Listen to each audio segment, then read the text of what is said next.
아멘. 하나님의 말씀은 우리 마태복음 20장을 보도록 하겠습니다. 하나님의 말씀은 마태복음 20장 우리 20절부터 28절에 있는 말씀을 한번 다 같이 합독을 해보도록 하겠습니다. 마태복음 20장 20절부터 28절에 있는 말씀 다 같이 우리 한번 합독을 해보겠습니다. 시작. 그때에 세베대의 아들의 어미가 그 아들들을 데리고 예수님께 와서 절하며 무엇을 구하니 예수님께서 가라사대 무엇을 원하느냐 가로되 이 나의 두 아들을 주의 나라에서 하나는 주의 우편에 하나는 주의 좌편에 앉게 명하소서. 예수님께서 대답하여 가라사대 너희 구하는 것을 너희가 알지 못하는도다. 나의 마시려는 잔을 너희가 마실 수 있느냐? 저희가 말하되 할 수 있나이다. 가라사대 너희가 과연 내 잔을 마시려니와 내 좌우편에 앉는 것은 나의 줄 것이 아니라 내 아버지께서 누구를 위하여 예비하셨든지 그들이 얻을 것이니라. 10 제자가 듣고 두 형제에게 대하여 분이 여기거늘 예수님께서 제자들을 불러다가 가라사대 이방인의 집권자들이 저희를 임의로 주관하고 대인들이 저희에게 권세를 부리는 줄을 너희가 알거니와 너희 중에는 그렇지 아니하니 너희 중에 누구든지 크고자 하는 자는 너희를 섬기는 자가 되고 너희 중에 누구든지 으뜸이 되고자 하는 자는 너희 종이 되어야 하리라. 인자가 온 것은 섬김을 받으려 함이 아니라 도리어 섬기려 하고 자기 목숨을 많은 사람의 대속물로 주려 함이니라. 아멘. 이 자리에 앉아있는 여러분 모두에게 주님의 풍성한 은총이 한 주간 넘치시길 주님의 이름으로 축복합니다. 예배를 통해서 여러분들이 한 주간의 삶이 복을 받고 주님과 동행하는 기쁨의 한 주간이 되시길 예수님의 이름으로 축복합니다. 자, 오늘 저는 이 본문의 말씀을 가지고 하나님 나라의 큰 자가 되려거든 이라는 제목으로 말씀을 나누고자 합니다. 하나님 나라의 큰 자가 되려거든. 어느 시골에 사는 한 여집사님이 여러 사정으로 너무 사는 것이 힘들고 어려운 가운데 신앙생활을 하고 있었다고 합니다. 그래서 그 집사님은 늘 기도할 때마다 예수님 사는 게 너무 힘듭니다 라고 그렇게 부르짖었다고 그래요. 그런 가운데 한 꿈을 꾸었는데 이 꿈에서조차 커다란 십자가를 자신이 질질 끌고 정말 너무너무 힘겹게 길을 걸어가고 있는 모습이 보이더랍니다. 그때 마침 예수님께서 자기 앞에 나타나셨기에 애원하듯 간청했다는 거예요. 주님, 사는 게 너무 힘들어요. 주님은 이 땅에서 목 쓰셨잖아요. 네? 이 십자가가 너무 무겁습니다. 그러니 조금만 잘라주세요 라고 그렇게 주님께 간청을 하자 주님이 빙그레 웃으시더니 그 십자가를 말없이 잘라주셨다고 합니다. 길을 가던 그 집사님은 또다시 자신의 그 십자가가 무겁게 느껴지길래 주님 조금만 더 잘라주세요 라고 간청을 했대요. 그때 주님은 또다시 빙그레 웃으시면서 그 십자가를 말없이 잘라주셨다고 합니다. 결국 그 집사님은 앞으로 나아갈 때마다 주님께 더 힘들다고 잘라달라고 부탁했고 그때마다 예수님은 그의 소원대로 십자가를 잘라주셨다고 합니다. 그러다가 어느덧 이 여인이 이제 천국문에 다다랐습니다. 그녀가 천국에 와서 보니 각 사람이 어느 누구를 막론하고 천국에 들어오는 모든 성도들이 모두가 다 자기 그 십자가를 지고 있는데 자신이 가진 십자가의 크기에 따라서 상을 주는 그 모습을 그 집사님이 목격하게 된 겁니다. 그때 자신의 십자가를 살펴본 그녀는 깜짝 놀랐다고 합니다. 자신이 지고 온 그 십자가는 그 자신의 손 안에 들어올 정도로 매우 작아져 있었기 때문입니다. 그 순간 그 집사님은 잠에서 깼다고 합니다. 그리고 기도하는 중에 비로소 누구든지 나를 따라오려거든 자기를 부인하고 날마다 자기 십자가를 지고 나를 쫓을 것이니라 라고 하신 주님의 이 말씀의 뜻을 깨달을 수 있었다고 그렇게 고백하고 있습니다. 여러분, 우리 모두는 예수님을 믿음으로 여러분 구원의 티켓을 우리가 받은 줄 믿습니다. 믿습니까, 여러분? 예수님을 믿음으로 하나님이 주신 선물인 구원의 티켓은 우리가 받았지만 이제 우리 각자에게 맡겨주신 이 땅에서의 십자가를 외면한 채 아무런 희생 없이 천국에 가게 된다면 여러분 아마 그곳에서는 받을 상이 없음을 우리는 알아야 되는 것입니다. 토마스 아켄피스는 그의 저서 그리스도를 본받아라고 하는 그 책에 이렇게 말씀하고 있어요. 그리스도인은 십자가에서 도망칠 수가 없다라는 거예요. 십자가를 피한다면 그 사람은 이미 그리스도를 믿고 따르는 자가 아니다.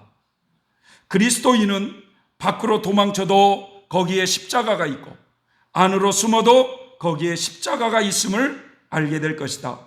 위로 올라가도 십자가가 기다리고 있고 밑으로 내려가도 거기에 십자가가 있을 것이다. 그리스도인들이 진정으로 예수님을 믿고자 할 때에는 반드시 그에게 십자가가 있다는 것을 알아야 한다. 이 말씀을 하고 계세요. 우리 주님도 말씀하고 있지 않습니까?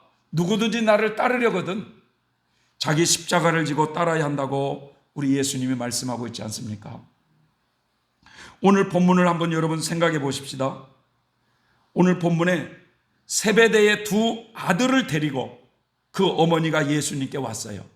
그런데 다른 복음서에는 오늘 이 마태복음에는 어머니가 두 아들을 데리고 왔다고 이렇게 말씀하고 있는데 다른 복음서에는 그냥 두 아들이 즉 야고보와 요한이 예수님께 이 부탁하라는 장면으로 나오거든요. 근데 천국에 가봐야 되겠어요. 누가 어떤 것이 맞는지는 모르겠지만 오늘 본문에는 이 세베대의 두 아들들을 데리고 그 어머니가 예수님께 왔어요. 그러면서 그 어머니가 예수님께 절을 하면서 간청을 합니다. 그래서 예수님이 물으셨어요. 무엇을 원하느냐? 예수님이 무엇을 원하느냐라고 물었어요. 그때 그 어머니가 예수님께 말하길 주님의 나라에 제 한 아들은 주님의 오른편에 앉혀주시고 제 한 아들은 주님의 왼편에 앉게 해주십시오. 주님의 나라에서 우리 아들을 하나는 자의정 시켜주시고 하나는 우의정 시켜달라는 거예요. 자식을 가진 모든 부모들의 마음이 아니겠습니까, 여러분? 네? 우리 아들이 보다 더 높은 곳에 앉기를 바라는 이런 마음이죠. 그때 주님은 이렇게 말씀하십니다. 너희가 무엇을 요구하는지 깨닫지 못하고 있구나. 내가 마실 잔을 너희도 마실 수 있느냐라고 물었어요. 이때 두 아들들이 대답합니다. 예, 주님, 마실 수 있습니다. 예수님께서 그들에게 이렇게 말씀하세요. 내 잔을 너희가 마실 것이다. 그러나 내 오른편에 오른쪽과 왼쪽에 누구를 앉힐 것인지 결정하는 것은 내가 할 일이 아니라 내 아버지께서 정하여 앉게 할 것이다. 이 이야기를 옆에서 듣고 있던 10명의 다른 제자들은 그 두 제자에게 분노했어요. 시기 질투가 있었던 거죠. 너희들끼리 영의정 자의정 해먹으면 우리는 뭐냐 이거예요. 그때 주님은 말씀하십니다. 너희 중에 누구든지 높아지려면 먼저 섬기는 자가 되라. 만일 누구든지 너희 가운데서 으뜸이 되고자 하려거든 너희는 종이 되어야 한다. 인자는 섬김을 받으려 한 것이 아니라 섬기려 왔고 자기 목숨을 많은 사람을 위하여 주려고 왔노라 라고 오늘 말씀을 하고 계세요. 여러분, 주님은 천국의 위대한 원리를 우리에게 지금 말씀해 주고 있는 것입니다. 천국의 높은 자리에 앉기를 원하는 사람이 있느냐? 이 땅에서 자신을 낮추면서 종의 자세를 가지면서 살으라는 거예요.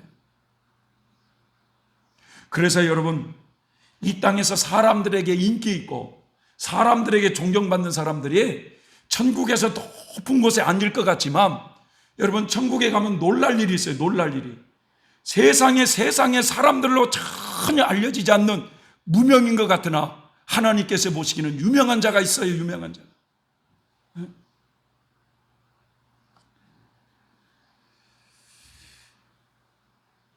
그래서 여러분, 천국에서 으뜸이 되고자 원하는 사람은 이 땅에서 먼저 섬기는 자가 되어야 한다고 말씀하십니다. 주님이 야고보와 요한이라고 하는 이 두 제자들이 천국에서 주님의 우편에 앉기를 원하고 주님의 좌편에 앉기를 원한다면 먼저 내가 마시려고 하는 잔을 너희도 마셔야 한다는 거예요. 여러분, 주님이 마시려고 하는 이 잔이 무엇이겠습니까? 커피잔이에요.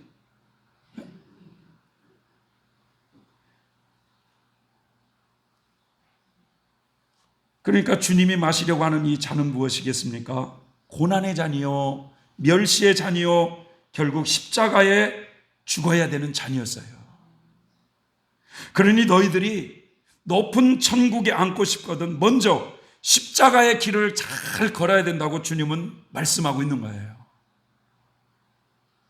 우리가 높은 천국, 천국에서 아름다운 위치에서 영생하려면 이 땅에서 우리 각자에게 주어진 그 십자가를 잘 지고 가는 그런 성도가 되어야 된다라는 것입니다. 그런 말씀이 있습니다, 여러분. 예수님을 믿고 따르는 성도들 중에 천국을 탐하여서 사모하는 이들은 많이 있다는 거예요. 왜냐? 고통이 없고 눈물이 없고 행복한 나라니까. 그 나라를 소망하는 사람은 많이 있지만 그분이 우리 각자에게 주신 십자가를 지고자 하는 사람은 적다는 거예요. 너나 할 것 없이 예수님 믿어서 복받기를 원하지만 우리 각자에게 주어진 십자가를 지고자 하는 사람이 적다는 거예요. 예수님을 믿음으로 위로와 평안의 복을 얻고자 하는 사람은 많으나 예수님을 따르기 위해서 그 고난을 받아야 된다고 하는 이런 마음을 가진 사람은 적다는 겁니다. 누구나 다 예수와 더불어 잔치집에 참여하려고 하지만 그분을 위해서 현재의 고통을 참겠다고 하는 사람은 적다는 거예요. 그래서 많은 사람들이 예수님을 따르면서 떡을 뗄 때까지만 따르고 고난의 잔을 마시는 데까지 가는 사람은 적다는 거예요. 예수님의 기적을 숭배하는 사람은 많지만 그 예수님을 믿기 때문에 나에게 다가오는 때로는 멸시, 모욕, 핍박, 그 십자가의 모욕을 따르고자 하는 사람은 적다는 것입니다. 그래서 많은 사람이 예수님을 사랑하되 곤란을 당하지 않을 때까지만 사랑한다는 거예요. 예수님이 당신 자신을 숨기시고 잠깐 그들을 떠나갈 것 같으면 원망을 바라기도 하고 혹 너무나 낙담에 빠지기도 합니다. 많은 사람이 여러분 부활의 영광을 소망하고 있어요. 하지만 예수님과 함께 그 부활의 영광을 참여하려면 반드시 걸쳐야 될 것이 십자가를 지려고 하는 사람이 있어야 된다는 것입니다. 우리 누구는 여러분 이 죄악 세상의 마지막 때를 살고 있어서 너무너무 사는 것이 힘들고 병으로도 늘 근심 걱정, 자식으로도 근심 걱정, 모든 것이 근심 걱정이 있지만 여러분 앞으로 우리가 이 천년왕국을 소망하기 위해서는 대환란이라고 하는 환란을 걸쳐야만 된다는 거예요. 정말 맞는 말 같습니다. 우리도 세베대의 두 아들의 어머니와 같이 먼저 높은 자리, 좋은 자리만 원하지 그 높은 자리에 앉기 위해서 걸어가야 되는 그 고난의 길은 무시하는 것 같습니다. 많은 사람들이 예를 들어서 축구의 영웅이 되고 무슨 그런 올림픽이나 월드컵에 그 금메달을 딸 때 금메달 딴 것만 가지고 우리가 기뻐하지 그가 금메달을 따기 위해서 얼마나 많은 그런 피나는 노력을 했는지 그것은 잘 중요시 여기지 않는 것 같아요. 그러나 하나님은 말이죠. 하나님은 그 과정을 중요시 여긴다는 거예요. 우리들도 말이죠. 기도할 때 못 모르고 기도하잖아요. 하나님 이 산지를 내게 주옵소서. 이 산지를. 아니 그러면 이 산지를 하나님이 주셨을 때 어떤 의도가 있을 거 아니겠어요? 근데 그것은 뒤로 한 채 산지를 주옵소서. 뭐 기도할 때 엘리야의 영감을 갑절을 주시옵소서. 그런 기도는 맞이하지만 엘리야의 영감을 갑절로 받았다면 여러분, 갑절로 십자가의 고난을 더 가야 된다는 사실은 잊고 기도한다는 거예요, 우리는. 그래서 주님이 뭐라고 말씀합니까? 많이 받는 자에게는 뭘 요구한다고 그랬죠? 많이 요구한다는 거예요.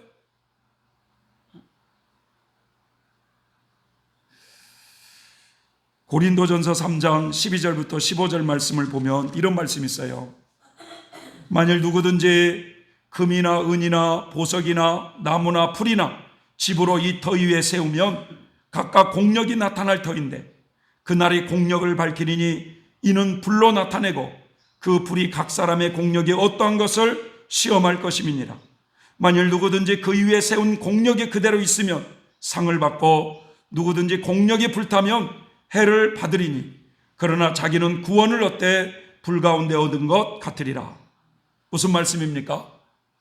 예수님을 믿는 우리 모두는 예수 그리스도라고 하는 믿음의 터 위에 각자 믿음 생활하면서 공력을 쌓고 있다는 거예요. 공로를 쌓고 있다. 공력. 이 공력이라고 하는 것은 성도들이 주님을 섬기면서 쌓아놓은 공로를 말하는 거예요. 공로. 그래서 우리가 예배를 드리는 것도 공력을 쌓고 있는 것이고, 구제를 하는 것도 공력을 쌓는 것이고, 기도를 하는 것도 공력을 쌓는 것이고, 사랑 실천을 하는 것도 다 공력을 쌓는 거예요. 여러분 학교 다닐 때 여러분 공로상 받아본 적이 있습니까? 공로상. 학교에서 공로상을 왜 주겠어요?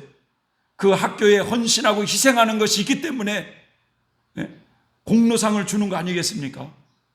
하나님 나라를 위해서 희생하고 헌신하는 그런 모습이 있기 때문에 장차 하나님 나라에서는 그 공로를 쌓은 거에 따라서 상을 주시더라 이거예요. 상을. 어떤 공력은 금이나 은이나 보석과 같은 공력이 있는가 하면 어떤 공력은 나무나 풀이나 집 같은 공력이 있다는 거예요. 하나님께서 우리 성도들이 쌓아놓는 그 모든 공력을 그날에 그것을 다 하나님이 낱낱이 시험해 보시겠다는 거예요. 그날이 언제일까요? 우리 모두는 다 하나님의 심판대 앞에 서게 되어 있거든요. 그 심판대 앞에 서는 날 그 사람이 주님을 위해서 수고하고 희생했던 그 공력들이 상을 받을 수 있는 공력인지 아니면 상 받을 수 없는 공력인지를 하나님이 다 불러서 시험해 보겠다는 거예요. 그런데 여러분 나무나 풀이나 집으로 쌓아놓는 공력 같은 건 불러 시험해 볼 때 어떻게 되겠어요? 다 버리고 없는 거예요. 그러니까 다 상 받을 게 없는 거예요. 상 받을 게. 그러나 금이나 은이나 보석과 같은 것으로 세운 공력들은 그 불시험을 통과할 때 타지 않고 남아있으므로 하나님이 상을 주시더라 이거예요. 상을. 그래서 과거에 김상호 목사님의 신앙 간증에 청주 순복음교회 목사님이셨는데 그분을 남편 하나를 바라보고 이 부인이 시집을 그 집에 이제 온 거죠. 근데 철저히 그 불신자의 집에 왔다는 거예요. 근데 이 여인은 예수님을 믿음을 가지고 이제 그 집에 이제 시집을 왔는데 어느 날 주일날 옛날에 여러분 모내기철이라든지 이 보리백이라든지 이런 데는 한 사람이 귀하지 않습니까? 그러잖아요. 네? 그런데 주일날 교회 예배 드리러 간다고 이렇게 갈 때 시아버지가 얼마나 미웠으면 그 예배를 드리러 가는 며느리 뒤통수에 욕을 바가지로 하면서 돌을 던졌다고 그러잖아요. 그 며느리에게. 그래가지고 이 뒤통수에 맞아가지고 피가 나가지고 터진 가운데 갔다는 거예요. 그런데 그 공로가 말이죠. 금 같은 공로로 다 그게 쌓이더래요. 그게. 그 핍박 속에서도 신앙을 잃지 않고 그 하나님을 찾는 그 며느리의 희생으로 나중에는 남편도 구원받고 남편이 목사가 되고 시아버지도 다 구원을 받았는데 그것이 금 같은 공로로 그렇게 하나님이 인정을 해 주시더라라는 것입니다. 우리 각자가 예배를 드리면서도 공로를 쌓는데 어느 성도님은 예배를 드리기 위해서 그 먼 거리를 마다하지 않고 그 많은 시간과 물질을 투자하면서 희생하며 하나님께 예배를 드리며 있는 성도도 있어요. 어떤 성도는 누가 말하지 않아도 복음 전단지를 가지고 와서 꾸준하게 전도하는 성도도 있습니다. 어떤 성도는 주일이 되면 다른 성도들을 생각하며 음식을 만들고 정성껏 준비하며 가지고 와서 이 예배 후에 성도들과 함께 이것을 공개하며 그렇게 나누는 그런 성도도 있어요. 그런데 어떤 성도는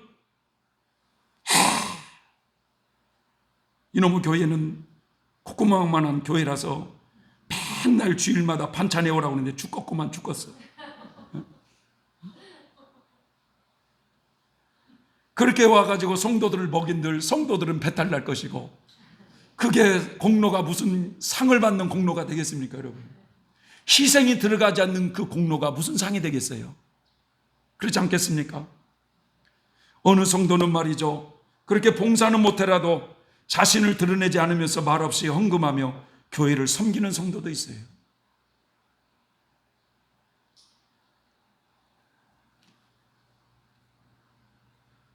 어느 분이 저에게 전화가 왔어요. 목사님, 이번에 사경회 하는데 그 방송 장비가 얼마나 들어가세요? 그러더라고요. 그래가지고 저는 잘 모르겠는데요, 그 방송 장비가 비싸요. 그 방송 장비가 그 어느 목사님 말씀해 보니까 3천만 원 이상 들어간대요 라고 이렇게 제가 그 얘기를 했더니요, 아 그래요? 라고 하면서 전화를 끊더니 문자가 왔어요. 목사님, 제가 형편이 그렇게 썩 좋은 건 아니지만 제가 나름대로 한 1,000만 원까지는 하겠습니다 해가지고 100만 원, 200만 원 그걸 계속 이렇게 나눠서 보내주더니 1,000만 원을 보내줬어요. 1,000만 원을.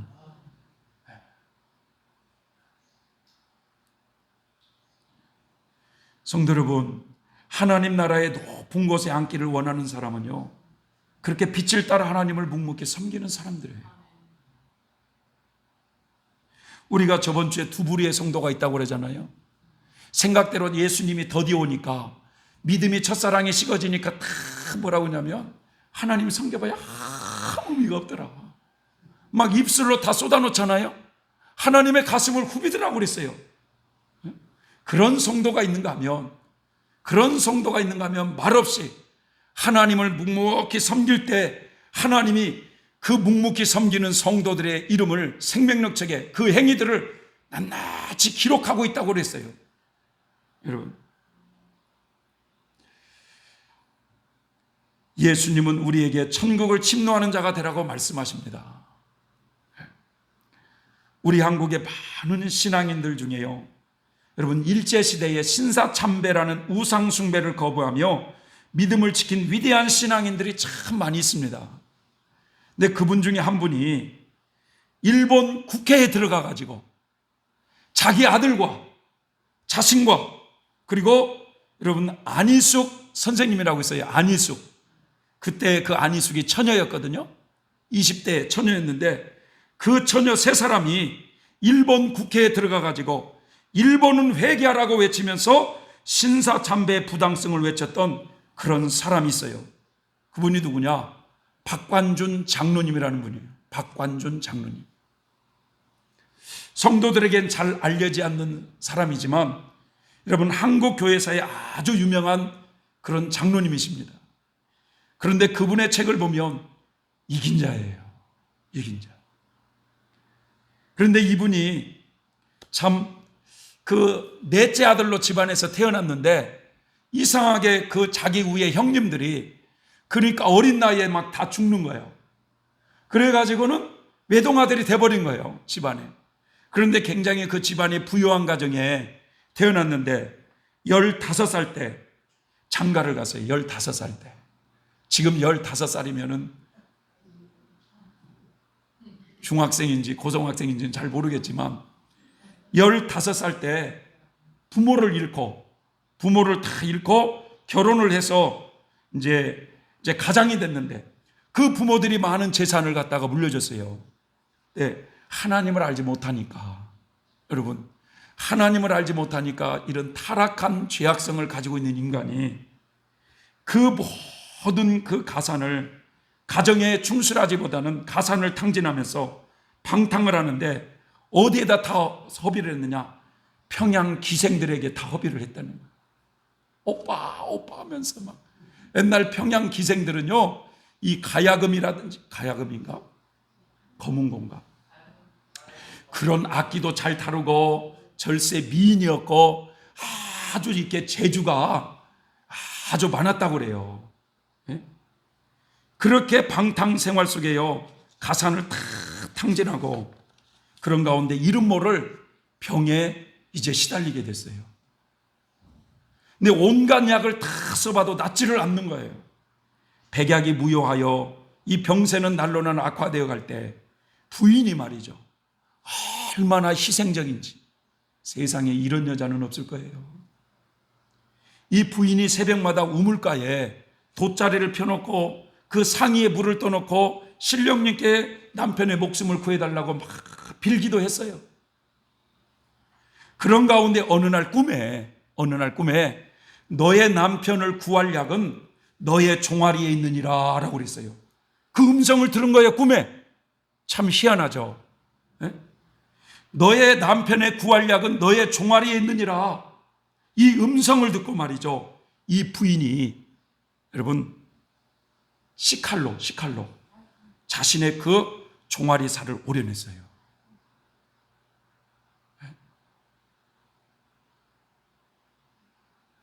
여러분들이 그런 음성을 들었다면 그렇게 남편을 위해서 그렇게 하겠어요? 종아리에 비듬이나 긁어가지고 남편의 물을 타서 줄든지 그건 이해를 하겠지만 시칼로 말이죠, 그 종아리를 오려내가지고 거기서 그 피를 받아가지고요, 예? 남편에게 뭐라고 말씀하냐면 노경을 탄 약물이라고 그렇게 하면서 이걸 마시라고 해가지고 남편을 먹였어요. 그런데요, 놀라운 것은 남편이 얼마 있다가 회복이 되는 거예요. 여러분, 이 타락한 인간은 하나님을 마음에 모시지 않으면요, 인간은 절대 변할 수 없습니다. 그런 부인의 희생을 통해서 이제 건강이 회복됐다가 얼마 있다가 기생을 또 찾아가는 거예요. 이게요, 타락한 인간의 본성이거든요. 나중에 그 부인이 그렇게 자신을 위해서 희생했다는 그 소리에 절로 부인한테 고개를 숙였다고 그래요.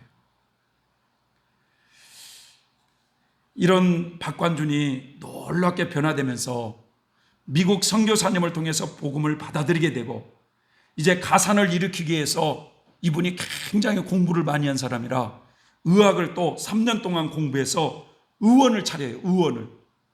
그래서 어느 정도 가산이 회복이 될 때 본격적으로 일제의 신사참배 반대하는 운동에 이 악의 세력과 싸우는 그런 인물이 됩니다. 이분이. 이 장로님이요, 30세 때 예수님을 믿었어요. 30세 때. 그렇게 이 30세 때 예수님을 믿고 난 뒤에 그렇게 의원을 차려서 많은 사람들에게 육신의 병도 고쳐주면서 복음을 전했어요. 그리고 예를 들어서 돈이 없어가지고 그래서 그냥 외상으로 가는 장부들을 이름을 다 적는데 1년마다 말이죠, 그 장부를 다 불태워버리고 예수를 잘 믿으라고 이렇게 선한 일을 하다가 60세가 되었을 때 평양에 의원을 차리고 많은 돈을 벌고 있을 때 기도 중에 환상을 보게 됩니다. 이분이 기도 중에 환상을 보게 돼요. 흰옷을 입은 한 천사가 자기 앞에 딱 나타나더니 박관준 장로에게 뭐라고 말씀하냐면 이제부터 십자가의 군병을 뽑는다. 십자가의 군병을 뽑겠다는 거예요. 나를 위해 피를 흘릴 자가 누구냐라고 천사가 묻더라는 거예요. 그때 박 장로가 말이죠, 제가 피를 흘리겠습니다 라고 대답을 하자 흰옷을 입은 이 천사가 이 박 장로 앞에 그 어떤 두루마리 종이를 쫙 펼쳐서 보여주는데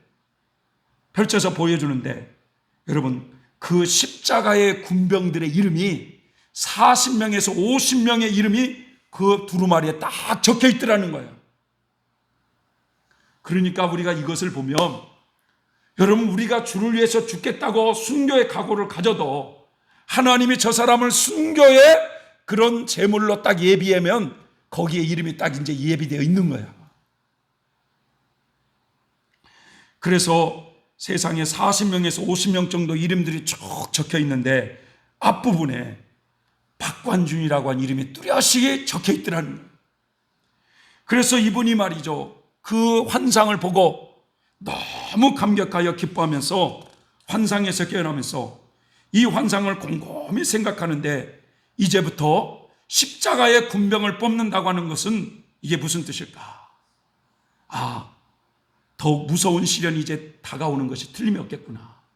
일제에 그 무서운 신앙의 핍박이 다가오겠구나. 그래서 이 선한 싸움을 대비해서 마음을 단단히 먹어야겠구나라고 생각을 하게 됩니다. 그래서 그때 기도하기를, 하나님, 앞으로 이 조선교회에 어떤 무서운 시련이 닥쳐오더라도 이 늙은 것이 앞장서서 싸우겠습니다. 이 피를 드리기로 작정했으니 언제든지 주께서 명령만 내려주소서라고 이 결단을, 기도를 드리면서 이 신사참배에 굴하지 않도록 다 기도하면서 사람들을 그렇게 전도하면서 그렇게 지내다가요, 어느 날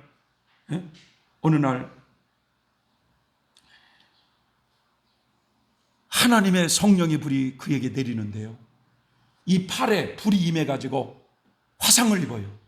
성령의 불이 임해가지고 주변에는 아무런 옷이나 이불이나 탄 데가 없는데 성령의 불 자체가 임해가지고 이 불이 화상을 입어가지고 40일 병원 생활을 하는데, 왜 자기에게 이 성령의 불로 이렇게 화상을 입혔는가 봤더니 그 전날 밤에 하나님께서 숭실중학교에 가서 신사참배는 우상숭배라고 하는 이 말을 강하게 줬는데 이것을 순종하지 않았다는 거예요, 자기가. 그래서 이건 성령의 불로 나를 징계한 것이다 하면서 그분이 철저히 회개를 합니다.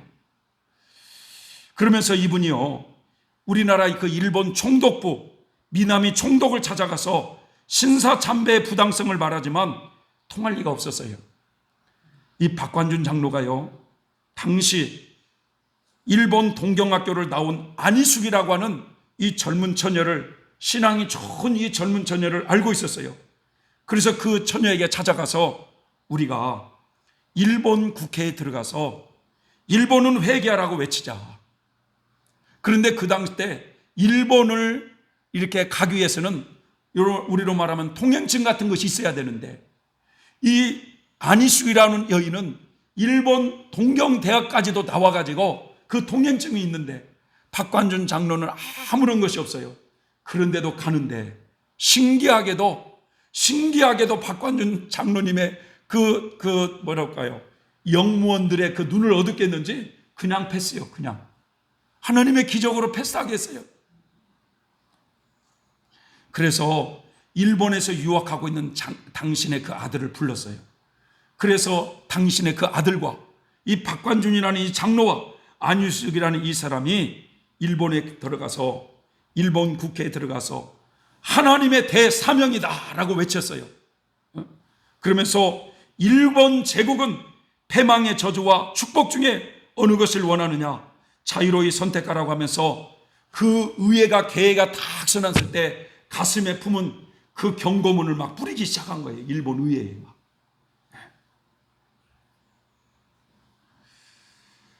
일본 의회가 난리가 났죠. 여러분, 십자가의 군병이 되기 위해서는 이런 용기가 있어야 될 줄 믿습니다. 이 사건을 계기로 한국으로 소환되어 가지고 결국 감옥 생활을 하게 되는데, 그 평양 감옥 안에 지금 누가 다 있었느냐? 최권능 목사님이라고 하는 예수 천국 불신지옥 최권능 목사님도 그 감옥에 있었고, 주기철 목사님도 그 감옥에 있었고, 많은 신앙의 동지들이 그 감옥에서 고문을 당하면서 죽을 날만을 기다리고 있는 그때 이 박관준 장로님도 감옥에 들어갔어요. 그런데 이 감옥에서요, 여러분, 8년이라는 세월을 이제 이렇게 보내게 되는데, 감옥에서 60이 넘은 이분이요 70일 금식을 하게 됩니다. 70일 금식.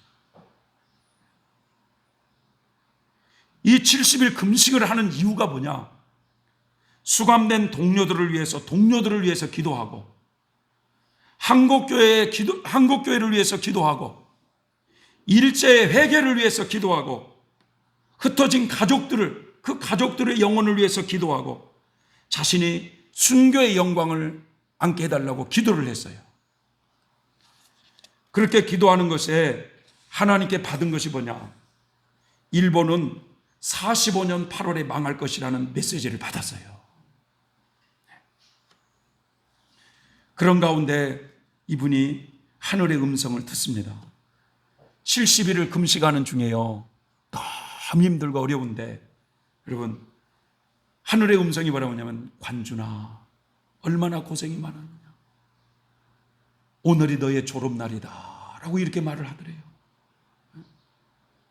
이제부터는 너를 죄인이라고 하지 않고 아들이라고 하겠다, 천국이 너의 것이니라 하면서 그 말씀과 함께 천사가 생명 과일을 갖다가 이렇게 주어주는데, 그걸 먹는데요 얼마나 힘이 솟고 기쁜지 그 뒤로부터는 힘이 안 들더라는 힘이. 저는 그 모습을 보면서 이제부터 너는 죄인이 아니라 너는 내 아들이다, 천국이 너의 것이라 생명과를 먹는 그 모습 보면서 이분이 거기서 이긴 자가 됐다는 걸 저는 느꼈어요. 그러면서 뭐라고 음성이 되냐면, 내일 나가서 사흘만 성경을 가르치고 나 있는 곳으로 오너라 하면서 8년 성사의 3일 선생이다 라고 하는 이 음성이 들었다고 그래요. 8년 성사의 3일 선생이 무슨 뜻일까? 그게 바로 이 신사참배 반동을 등을 일으켰다가 그 감옥에 갇힌 지 8년 되었다는 거예요. 8년 성사. 그리고 3일 선생이라는 것은, 그래서 그분이 이제 병보석으로 풀려나서 3일 동안 사람들에게 성경을 가르치다가 하늘나라로 올라올 뜻이라고 했다는 거예요. 그래서 그 음성을 받고 그 다음날 이 박관정 장로가 굉장히 위급하다고 해서 병원에서 그냥, 감옥에서 내줬어요. 그래서 급하게 병원으로 이송돼 가지고 안희숙 선생님의 언니가 되시는 그 안집사님이 병문안을 왔을 때, 이분이 그 병 안에서 안집사 디모데후서 4장 7절을 읽어주시오 라고 이렇게 말씀을 하면서, 거기에 보면은 내가 선한 싸움을 싸우고 나의 달려갈 길을 다 마쳤으니 이제 후로는 의의 면류관이 예비됐다는 그 말씀을 읽어줬어요, 안집사님이. 그러니까 그 말씀을 됐소라고 하면서 하늘 가는 밝은 밀이 내 앞에 있으니 하면서 그렇게 희미하게 찬송을 부르며 70세의 나이로 하늘나라로 가게 됐어요. 사랑하는 성도 여러분, 오늘 우리들이 읽은 이 본문의 말씀을 다시 한번 잘 새겨보시기 바랍니다. 두 아들을 데리고 온 한 어머니의 소원이 무엇이었습니까? 주님, 우리 이 두 아들을 하나는 주님의 우편에 하나는 주님의 좌편에 앉게 해주소서라고 청할 때, 주님은 내 좌우편에 앉는 일은 아버지께서 하실 일이지만 먼저 너희가 나의 마시려는 잔을 마실 수 있느냐고 묻지 않습니까? 그러면서 하나님 나라의 높은 곳에 앉고 싶으면 이 땅에서 자신을 철저히 낮추는 섬기는 자가 되라고 말씀하셨습니다. 여러분, 하나님 나라의 으뜸이 되고자 하면 이 땅에서 종의 자세를 가지라고 말씀하셨습니다. 그렇습니다. 우리 모두는 지금 하나님 나라를 소망하며 살고 있는 성도들이 아닙니까? 그 나라를 향해서 달려가는 신앙의 경주자들이 아닙니까, 여러분? 그렇다면 하나님 나라의 그 높은 천국을 여러분 침노하려면 이 땅에서 먼저 우리 각자에게 주신 십자가를 잘 치는 생활이 있어야 되지 않겠습니까, 여러분? 여러분들이 지금 어떤 십자가를 여러분들은 치고 있습니까, 여러분? 어떤 사람은 너무너무 육신의 병으로 하루하루 그 십자가가 버거워 살아가고 있어요. 그러나 여러분, 그 십자가를 하나님께서는 그냥 준 게 아니라 그 십자가를 잘 지고 가고 승리할 때 하나님은 여러분 거기에 대한 상급을 예비해 주신다는 사실을 우리는 기억해야 되겠습니다. 어떤 사람은 하루하루의 삶 속에 경제적인 것이 너무 힘들어서 그 십자가를 말없이 지고 가는 사람도 있어요. 어떤 사람은 남편이 십자가가 있는 사람이 있고 어떤 사람은 자식이 십자가가 있는 사람이 있어요. 참, 우리 김경동 목사님이 건강이 다 회복이 됐어. 거의 회복이 됐는데 우리 목사님이 이렇게 뭐 돈을 쌓고 놓고 있는 사람이 아니니까 전혀 돈이 없는데 아마 지금 몇 천만 원이 들어갔을 거예요. 약값이 몇 천만 원이 들어갔는데 그 서울에서 애기들을 봐주면서 파출부를 나가는 어느 분이 거기서 그렇게 벌어가지고 온 돈으로 그 수련회 온 식구들을 갖다가 다 밥을 먹이면서 말이죠. 네? 그 목사님의 약값을 대고 있더라고요.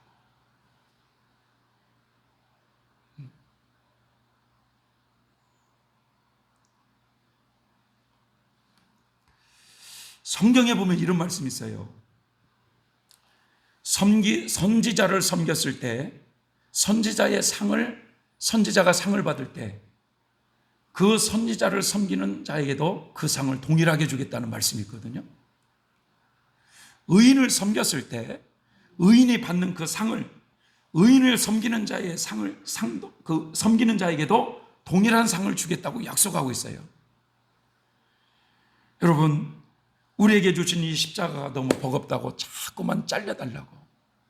결국 나중에 하나님 앞에 섰을 때 그 십자가가 너무나 작아가지고 받을 상급이 없으면 얼마나 부끄러운 모습이겠습니까, 여러분?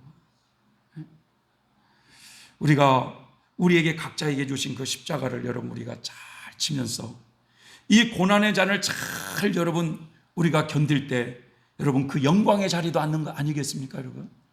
그래서 내 자신이 좀 더 희생하며 이 순종하는 삶을 잘 살아서 우리 하나님 앞에 섰을 때 공로가 되어 큰 상을 받는 저와 여러분이 되셨으면 좋겠습니다. 기도하겠습니다. 하나님 아버지, 고맙고 감사를 드립니다. 오늘 이 하나님의 이 말씀을 우리의 마음판에 잘 새기게 하여 주셔서 우리도 마셔야 되는 이 고난의 잔 십자가를 잘 짊어지고 갈 수 있도록 은혜를 더하여 주셔서 우리 하나님 앞에 섰을 때 착하고 충성된 종이라고 너에게 받을 상이 많다라고 칭찬받는 우리 모든 성도들이 되어질 수 있도록 도와주시옵소서. 예수님의 이름으로 기도 올려옵나이다. 아멘.